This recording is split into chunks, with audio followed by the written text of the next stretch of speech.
when money originates in some way or other from people with problematic views, this is obviously something that's been going on for quite a while, not least because of people's links with colonialism and slavery. Yes. Oxford has been at the centre of that as well. But, back we go. Yes. So, seamlessly done. Carry on. So there's this money tainted. One mic wasn't enough. No, absolutely. Yeah, I mean, I think, like I say, whether or not money is tainted or not is another question, because the university world as a whole has decided very much that it is, because we're talking about a world in which commissions and inquiries are set up to investigate any possible links to the slave trade, for example, amongst donors and icons in universities. We're talking about a world in which people seriously discuss toppling statues or removing busts or taking down stained glass windows. And this is a world that somehow has looked the other way, while money that comes from an openly fascist source, this is fascist cash, that has come in, has somehow made it under the radar for years and years and years, including my college, St. Peter's, my old college, that took millions and millions of pounds from a fascist source while looking the other way. And, you know, my college in particular, I feel quite cross about, because in February they invited Ken Loach, who's been a very controversial figure in terms of anti-Semitism as well, and that created a furore. So there's some sort of history there of being very sensitive towards the needs of certain minorities, but not towards Jews. Yes, there's a lot going on there with that, isn't there? And I just wonder, is there, I suppose, any implication whatsoever this money is being used to further a fascist cause? Is it just the fact that the money belongs to fascists, I suppose? It's just that it came from fascist sources. It's not. There's no idea that the money at the moment is in any way, or that the fact that the charity is in any way, you know, pushing fascist ideas. But look, I mean, to put this in context, I mean, the Labour Party, not known for its particularly sensitive nature when it comes to certain parts of the world, certain parts of society, rather,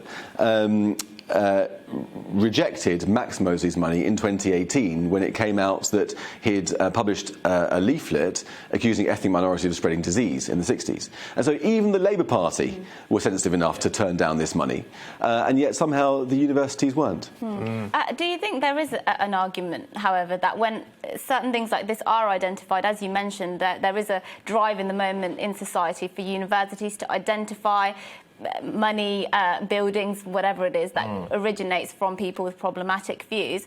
But is there not an argument for actually then using this money to actually combat perhaps anti-Semitism, other forms of discrimination, and actually changing it to do some good in the world, and therefore you should actually keep the money and redivert the sources to tackle problems?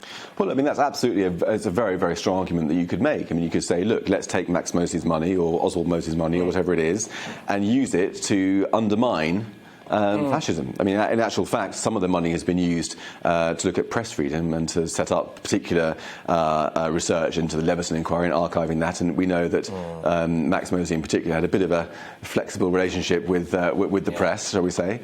So it isn't always used in that way, but you could make that argument. But the thing is, then you'd need to make the same argument with regard to money that's come from the slave trade. You know, let's use it in a way that spreads democracy or whatever. And that argument isn't being made anywhere, so why should it be made in this case alone?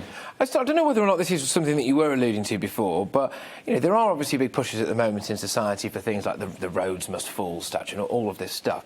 Is there a sense, in your opinion, that maybe we're more desensitised to racism against Jewish people than we are against potentially other groups? Do you think that maybe it's almost seen, dare I say it, as more OK to be racist towards that community as it is to other communities? Yeah. Right, fair enough. OK, but why? Go on, expand on that. Well, I mean, you know, we've seen it throughout the Labour Party scandal in the past few years.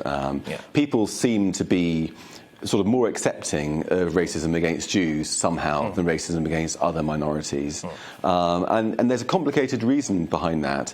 I think part of it is anti-Semitism itself, that the nature of it is that people begin to see Jews as mysteriously powerful, which obviously we're not. But once the anti-Semitic mindset begins to see Jews in that way, then it begins to feel like a case of, well, why should we be worried about what they think? You know, we're trying to, you know, that's only punching up, you know. And so I think that part of the nature of anti-Semitism means that you take it less seriously than other forms of racism.